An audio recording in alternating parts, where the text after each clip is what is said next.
South Indian চলচ্চিত্রের দর্শকপ্রিয় একজন তারকা হলেন জুনিয়র এনটিআর। কেননা এই তারকা তার কেরিয়ার অনেকগুলো চলচ্চিত্র উপহার দেন তিনি তার অনুরাগীদের।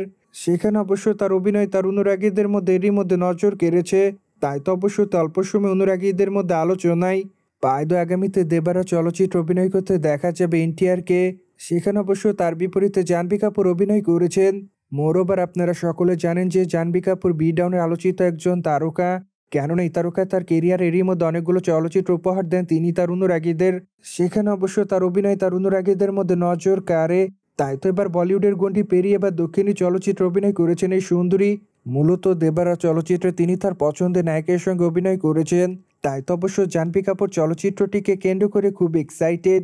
অন্যদিকে রিসেন্টলি ভারতীয় গণমাধ্যমের সূত্র থেকে জানা যায় যে দেবারা চলচ্চিত্রটি মুক্তির আগে প্রায় 350 কোটি রুপির মতো ইনকাম করে।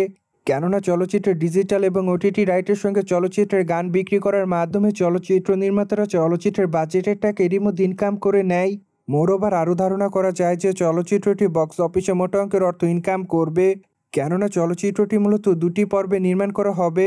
সেই সাথে চলচ্চিত্রের প্রথম খণ্ডের অ্যাকশন দৃশ্য অবশ্য সমুদ্র পার্কে কেন্দ্র করে হবে।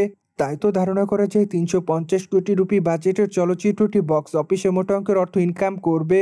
মোরওভার চলচ্চিত্রের ওটিটি রাইট কিনেছে নেটফ্লিক্স এবং চলচ্চিত্রের গানগুলো কিনেছে টি সিরিজ। অন্যদিকে বর্তমানে এনটিআরের হাতে অনেকগুলো প্রজেক্টের কাজ আছে। কেননা আগামীতে তাকে বলিউডে ওয়ার 2 চলচ্চিত্র অভিনয় করতে দেখবে তার অনুরাগীরা। মোরওভার চলচ্চিত্রটি তার অভিনয় করতে দেখা যাবে ঋত্বিক রোশনকে।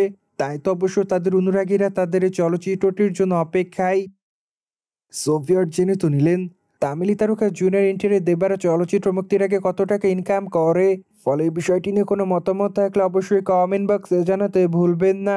সেই সাথে অবশ্যই চ্যানেলটিকে সাবস্ক্রাইব করে আমাদের সাথেই থাকুন আপকামিং আপডেট জানার জন্য।